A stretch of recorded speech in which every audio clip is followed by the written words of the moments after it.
Hello everyone and welcome back to our next part of the hybrid series. Today I want to answer the question what I'm or others are using for an Azure Stack HCI Lab. So normally, to be honest, for all of us who want to play around with that stuff, we cannot afford enterprise hardware. And at some point, you could virtualize it. You could use Arc, Jumpbox, where I will explain a bit later in a further video. You could use those to build up your environment, to build up your lab, but it's virtualized. And with virtualization, there are some maybe things which do not work. And today, I just want to show you a quick, cheap option on how to build up an Azure Stack HCI Lab up to 3 nodes. Showing you the hardware I use, and then you can build up from those your own environment if you like. I will also link you some other environments from, for example, Thomas Maurer, who uses a similar one, and other colleagues of mine who are maybe going down a different road. So enjoy and let's start. So I personally prefer to use Intel NUCs, to be honest. So Intel systems, because mostly I don't have any issues with drivers. Personally, I go for the extreme compute units. So my colleagues and friends like Thomas are preferring the more desktop ones because they're cheaper. Um, but here you have often issues with drivers, so especially for networking, I don't want to mess around with the drivers. So that's my personal opinion. I will link you all guides on how to do that below, but I personally don't prefer to work with those, so that's why I'm going for the extreme ones. And here only with a compute sleeve. So you can get them in a nice chassis uh, as a fully wrapped version with everything in, so shiny, nice. But mine are in an open air cooled case, so I have them in my rack more or less mounted, directly connected to my environment. And here I just prefer to use only compute sleeves together with the backplane without any additional chassis like the Silverstone or the one Intel is providing. It also saves some costs, to be honest. In my environment, I use the Gen 11 ones. They're offering by default 3 storage NVMe's, so one for the operating system, 2 which you could use as mass storage.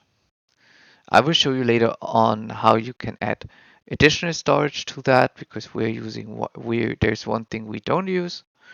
So let's go for it. They offer a 1 gig interface by default, plus 4 to 6 USB 3 and 3.2 interfaces. So what you could do is just adding another USB to 1 gig network interface, so you have redundancy. You can have up to 64 gig of memory in this little puppy, and what you get is two Thunderbolt Gen 4 ports.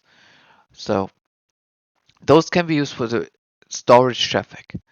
If you want to daisy chain, so one goes to one node, node 2 and the other one to node 3, you could daisy chain up to 3 cluster nodes. I'm using 2 cluster nodes right now, just connecting both to the other node for storage purpose. That's perfectly fine. That's working. Driver is working fine, and they're seen as network adapters.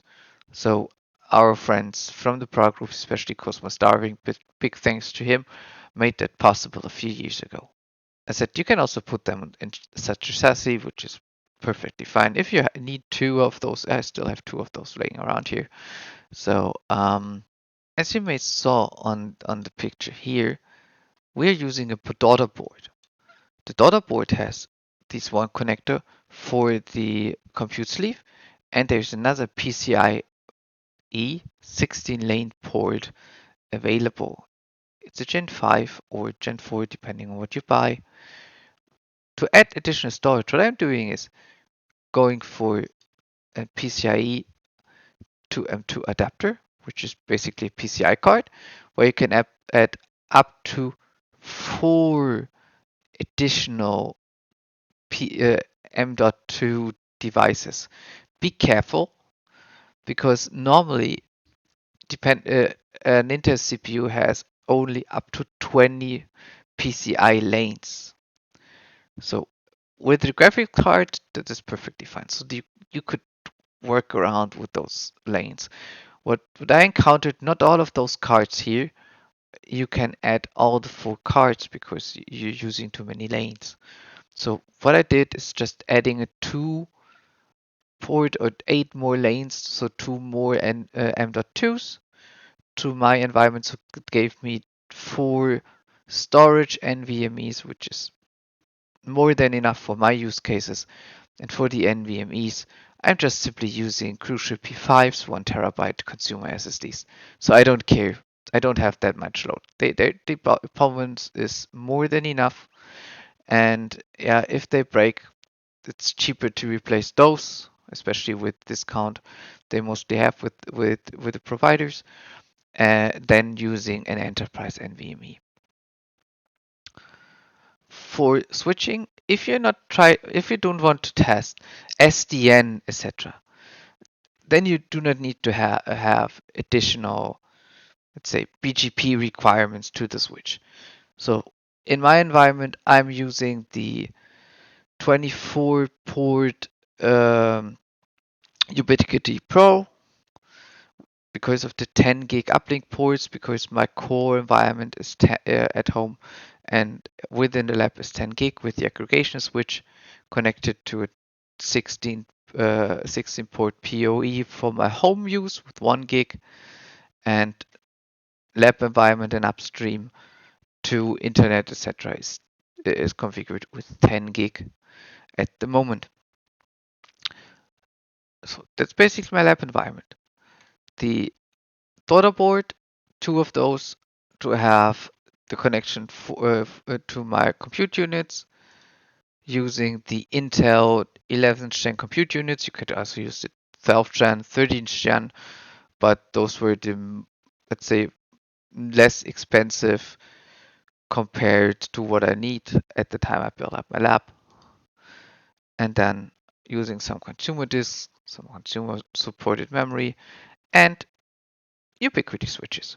So that's my environment. I will link it somewhere below. That's how I build up my lab to work with it, to play around, build, destroy, etc. So that's all from today. Have a great day. Feel free to leave us a comment, ask your questions, subscribe to our channel. There's more to come. Have a great one. Bye.